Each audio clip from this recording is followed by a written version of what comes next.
अगर कोई मर्द किसी औरत को थप्पड़ मारता है तब हम कहते हैं कि बड़ा जालिम मर्द है, और अगर कोई औरत किसी मर्द को थप्पड़ मारती है तब भी हम कहते हैं कि जरूर मर्द ने कुछ बदतमीजी की होगी।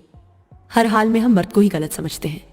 मैं ये नहीं कहती और कि हर औरत गलत है। राजा रघुवंशी की मेघालय में हत्या के मामले में राजा की पत्नी सोनम रघुवंशी का हाथ सामने आया है। रुको जरा। मेरठ में सौरभ हत्याकांड की खबर तो आप सुन ही चुके होंगे, जहां एक पत्नी अपने नशेड़ी यार के लिए अपने ही पति की हत्या के बाद उसके टुकड़े कर देती है। अभी और सुनिए। मेरा मानना है कि मुझे खुद को ही खत्म कर लेना बेस्ट है मेरे लिए, क्योंकि जो मैं पैसे कमा रहा हूँ उसी से मैं अपने दुश्मन को बलवान बना रहा हूँ। वही पैसे मुझे ही बर्बाद करने के लिए, और ये साइकिल बढ़ता ही रहेगा। माफ करना, जिस उम्र में मुझे अपने मम्मी पापा का सहारा बनना था, उस उम्र में उन्हें हमेशा के लिए लेके जा रहा हूँ ऐसा। अभी और सुनिए। एक और आदमी मर गया वैसे ही बिलखते हुए जैसे अतुल सुभाष बिलखे थे। मानव ने पहले अपने वीडियो में कहा कि पत्नी की प्रताड़ना से वो तंग था। प्लीज मर्दों के बारे में सोचो, बेचारे बहुत अकेले हैं। टीसीएस में मैनेजर रहे मानव के पिता ने बहू और उसके मायके वालों को जिम्मेदार ठहराया है। भाई यहाँ पे क्या हो रहा भाई? ये तो अभी ट्रेलर है, पिक्चर अभी बाकी है। ये प्रगति और दिलीप हैं। तस्वीर 5 मार्च की है, जब इनकी शादी हुई थी। दोनों ने परिवार वालों की रजामंदी के खिलाफ जाकर शादी की थी। ठीक है। शादी के महज 15 दिनों बाद दिलीप बेहोशी की हालत में पाए जाते हैं। उन्हें अस्पताल में भर्ती कराया जाता है, लेकिन 2 दिन बाद दिलीप की मौत हो जाती है। पुलिस जांच में हत्या की पुष्टि होती है और हत्या की सुपारी देने वालों में 2 लोगों के नाम सामने आते हैं, प्रगति और अनुराग। जी हाँ, प्रगति दिलीप की पत्नी, जिसकी 15 दिनों पहले दिलीप के साथ शादी हुई थी। उठा ले रे देवा, उठा ले रे बाबा। एक पति आया पुलिस स्टेशन, बोला जी मेरी पत्नी ने मुझे प्रेशर में डाल के मेरी किडनी 10 लाख रुपए में बिकवा दी, ये बोल के कि उस पैसों से हम अपनी बेटी की एजुकेशन करेंगे, उसकी शादी वादी करेंगे। पर जैसे ही 10 लाख रुपया आया तो पत्नी ने नोटों का बंडल उठाया और अपने बॉयफ्रेंड के साथ भाग गई। और जब पति ने उसे बॉयफ्रेंड के घर पे जाके पकड़ा तो बोली तुझे जो करना है कर ले, मुझे अब तुझसे डिवोर्स चाहिए। अब इससे भी शॉकिंग बात यह कि इस केस में जेल हो सकती है पति को। क्यों? क्योंकि हमारे देश में किडनी या बॉडी का कोई भी अंग बेचना इलीगल है। 10 साल की जेल हो सकती है। ये भगवान क्या जुल्म है। हमारे यहाँ ऐसा ही होता है। इस लड़की को देखने आपका पूरा खानदान गया था। शादी के बाद वही लड़की अकेले ही आपके पूरे खानदान को देख लेती है। कौन है जो गाड़ी पे ले जाने? कौन हो आप? पापा है? पापा उसका बच्चे का पापा है, और ये गाड़ी लाए हो, बहुत बढ़िया। कितने की लाए भाई? देखो गाड़ी शानदार, 5,000 की। तो कितनी कमाई है जो इतनी महंगी गाड़ी लाया? अंकल को मेरे पास नहीं रहता, मम्मी के पास ही, तलाक हो गया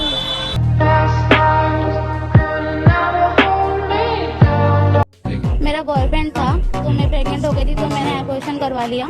ठीक है। तो जब मैं प्रेग्नेंट थी ना, वो टाइम का मैंने ना मुझ को ना एक बोतल में भर के रखा था फ्रिज में, और जब भी ना मुझे पैसे की जरूरत पड़ती थी तो मैं वो निकाल के 2 बूंद डाल लेती थी प्रेगनेंसी किट में, और बोलती थी मुझे पैसे। मैंने बहुत धोखे दिए। किसको? बॉयफ्रेंड्स को। मेरा एक बॉयफ्रेंड था, उसको मैंने आई थिंक काफी बार चीट किया है। एंड तो आप अपने मेंटर्स को भी धोखा दे सकते हो। लोग तुम्हारे ख्याल की लड़कियों को लज्जत का सामान भले ही समझते हो, इज्जत के काबिल कोई नहीं समझता। इज्जत आज भी उन्हीं औरतों की होती है जिनकी आंखों में हया हो, लाज हो। ये बड़ी अच्छी बात कही आपने। एलॉन मस्क इतने बड़े लेवल का बिजनेसमैन है। He is the owner of Tesla, he is the owner of Twitter x, and right now he is running the companies of $5 billion. आप खुद ही सोच सकते हो कितना बिजी इंसान होगा।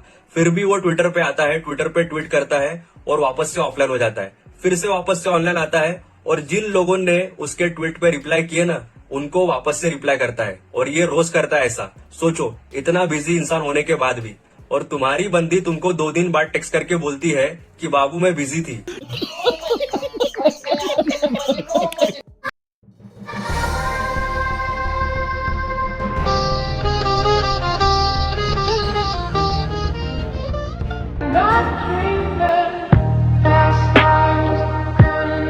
मैं चाहता हूँ कि आप कुछ रेड फ्लैग्स बताओ हमें for men who wants to get married. सबसे पहली चीज, अगर लड़की की माँ बहुत ज्यादा डोमिनेटिंग है, she is coming forward in everything, ठीक है, वो आपको बात नहीं करने दे रही है, प्लीज, सबसे बड़ा रेड फ्लैग है, ठीक है। अगर लड़की को आप कभी कुछ खर्च करने को बोल रहे हो, वाइल डेटिंग पीरियड कोशिश, अच्छा आज पैसे तुम दे दो, और वो ऑफेंड हो रही है, बिग रेड फ्लैग, ओके। लड़की की मल्टीपल सिस्टर्स हैं जहां पर वो कंपेयर करती है, मेरा जीजा जी बहुत अच्छा, बहुत दीदी को वहां ले गए थे, बिग रेड फ्लैग। लड़की बहुत ज्यादा फेमिनिस्ट रीलें देखती है बैठकर और बहुत ज्यादा फेमिनिस्ट कोट करती है, माया एंजेलो को कोट कर रही है बैठकर। लड़की की माँ का बैकग्राउंड जब भी आप चेक करेंगे ना, आपको बहुत सारी चीजें क्लियर हो जाएंगी। क्या बात है सर, क्या बात है सर, क्या बात, ये बात है। अरे मैं काम आ रही हूँ,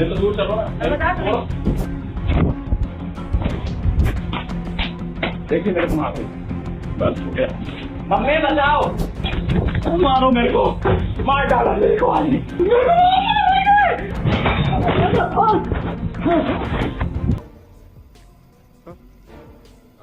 मेरी पत्नी है ज्योति वर्मा। मैंने 2017 में उसके साथ शादी की थी। शादी के कुछ समय बाद 7 साल सही समय रहा है। फिर अभी 8वें साल से पिताजी की डेथ होने के बाद उसने मेरे से 10 लाख रुपए की डिमांडिंग की। मुझे 10 लाख रुपए दे दो, नहीं तो मैं तुमको झूठे केस में फंसा दूंगी। उसी के अंतर्गत मैंने ये वीडियो बनाना शुरू किया। आए दिन मेरे साथ मारपीट भी करती है और 25 अक्टूबर को इसने मेरे साथ काफ़ी मारपीट की और उसको लेके मैं थाने में आया। वही वीडियो मैंने कल इंस्टाग्राम में भी पोस्ट किया हुआ है। क्या बोलूं मैं इस पे, क्या बोलूं, क्या मैं इस पे, मैं कुछ बोल ही नहीं सकता। जब स्टार फुटबॉलर की पत्नी ने कोर्ट में लगाई पति से तलाक की अर्जी और कहा कि मेरे करोड़पति पति से मैं अलग होना चाहती हूं, साथ ही उसकी प्रॉपर्टी पर आधा हक चाहती हूं ताकि जीवन जो है मेरा अच्छे से गुजर सके, तो कोर्ट ने कहा कि मैडम आप जो कह रही हैं वो पॉसिबल तो होता, लेकिन इस आदमी के पास कुछ भी नहीं है। ये करोड़पति होकर भी कंगाल है क्योंकि इसके पास जितना पैसा है वो सारा पैसा इसकी मां का है। इस आदमी को जितने पैसे तमाम क्लब से खेलने को मिलते हैं वो सीधे इसकी मां के खाते में जाते हैं।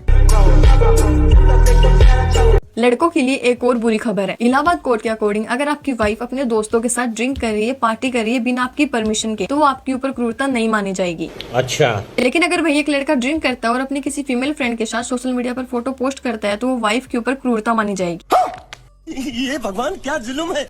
अगर कोई मर्द किसी औरत को थप्पड़ मारता है तब हम कहते हैं कि बड़ा जालिम मर्द है, और अगर कोई औरत किसी मर्द को थप्पड़ मारती है तब भी हम कहते हैं कि जरूर मर्द ने कुछ बदतमीजी की होगी। हर हाल में हम मर्द को ही गलत समझते हैं। मैं ये नहीं कहती योर ऑनर कि हर औरत गलत है, मैं भी औरत हूं, लेकिन किसी मर्द के साथ औरत की ऐसी हरकत से मुझे एतराज है। आए दिन हम ऐसा न्यूज देखते हैं और हमारे दिमाग में लड़कियों के बारे में कुछ गलत धारणा बैठ जाती है, लेकिन ये बिल्कुल ठीक नहीं है। अब इस फुटेज को देखिए और ये वाला सीन तो आपको याद ही होगा ना। एक पत्नी ने अपने पति के लिए, अपने पति को बचाने के लिए जितना हो सके कोशिश किया था, कितना मोहब्बत करता था अपने पति को। इस कपल के बारे में भी आपको याद रखना होगा। हर लड़की ऐसा नहीं होता है, गिने चुने कुछ लड़कियां ही ऐसा होता है। बस ध्यान से सोच समझ के जांच परख करके पत्नी चूज करे। हमारा मकसद किसी को डराना नहीं था। अक्सर पता रिलेशनशिप में क्या होता है, लड़कियां ना बहुत सी बातें लड़कों को नहीं बताती है, लेकिन कभी ना कभी कोई ना कोई बात लड़कों को पता चल जाती है, लड़कियां फंस जाती हैं। और पता उसका आंसर क्या होता है? मोस्टली लड़कियां यही बोलती है, यार अगर तुम्हें पता चलता ना तो तुम्हें गुस्सा आ जाता, मैंने तुम्हें इसलिए नहीं बताया, मैं नहीं चाहती थी आपको पता चले, हमारी लड़ाई हो जाएगी इसलिए नहीं बताया। और वो जिस काम को करके आई है ना बहुत अच्छे से जानती है वो आपको नहीं पसंद। आपको कितना हर्ट होगा, आपको कितना फील होगा, इस चीज का एहसास ना करते वो उस काम को करके आई और आपको ऐसा लग रहा है आज उसने कराया, वो हमेशा से करती आई और करती रहेगी। ये सिर्फ इनका एक बहुत बड़ा एक्सक्यूज होता है कि आपको गुस्सा आ जाता है, आप हमारी लड़ाई हो जाती है, आपको गुस्सा आने की, आपका मूड खराब होने की उसको इतनी फिक्र होती है ना, वो उस काम को करती ही नहीं। वो खुद में ही सोच लेती कि नहीं यार ये काम से ना उस बंदे को बुरा लगे, क्यों खामा बंदे को हर्ट करूँ। लेकिन बजाय ये सोचने के वो पता क्या सोचती है, कोई बात नहीं मैं ऐसा कर देती हूँ, उसको पता ही नहीं चलेगा, मेरा काम भी हो जाएगा, उसका मूड भी खराब नहीं होगा। लेकिन वो भूल जाती है वो ये काम कर रही है जिससे उसका रिश्ता खराब हो जाए। रिश्ता कभी आज तक लड़ाई से खराब नहीं हुआ है, रिश्ता बस झूठ से और शक से खराब हुआ। तुम्हारी ये झूठ बोलने की आदत ने लड़कों को शक करने में मजबूर कर दिया। पहले दूध से जलाती हो फिर वो छाछ फूक फूक के तो पिएगा ही, क्योंकि जो लड़का आपसे प्यार करता है ना आपकी हर एक छोटी चीज को बहुत सीरियस लेता है। किस लड़के की पोस्ट को आपने लाइक किया है, आप उससे कॉल पे बात कर रही थी, आपका फोन क्यों वाइब्रेट हो रहा था, रात में आप ऑनलाइन किस लिए आई थी, किसी तीसरे लड़के से आप हंस के बातें क्यों कर रही थी, कोई आपकी दूसरी फ्रेंड जो अपने बॉयफ्रेंड की बातें आपसे करती है, कोई आपका फ्रेंड है जिसकी बातें आप उससे शेयर करती है बॉयफ्रेंड। जो लड़का आपसे प्यार करता है ना वो इन सारी बातों को बहुत सीरियस लेता है, और आप जो बनाता है वो करते हो सोचते उसको पता नहीं चले। सोचो जरा उससे पता चला और उसने आपको नहीं बताया, फिर आपकी ये चालाकी और आपका ये झूठ आपका रिश्ता खा गया, फिर खुद को ना बहुत इंटेलिजेंट मत समझना, सामने वाला कभी ना कभी आपका झूठ पकड़ ही लेता है, क्योंकि बहुत से लड़के मैटर को बात करके सॉल्व करते हैं और बहुत से तो ऐसे छोड़ देते हैं भाड़ में जाकर। अगर आपको वीडियो पसंद आता है तो लाइक शेयर एंड सब्सक्राइब जरूर करें, और इस वीडियो के बारे में आपका क्या ख्याल है नीचे कमेंट बॉक्स में अपना राय जरूर रखें।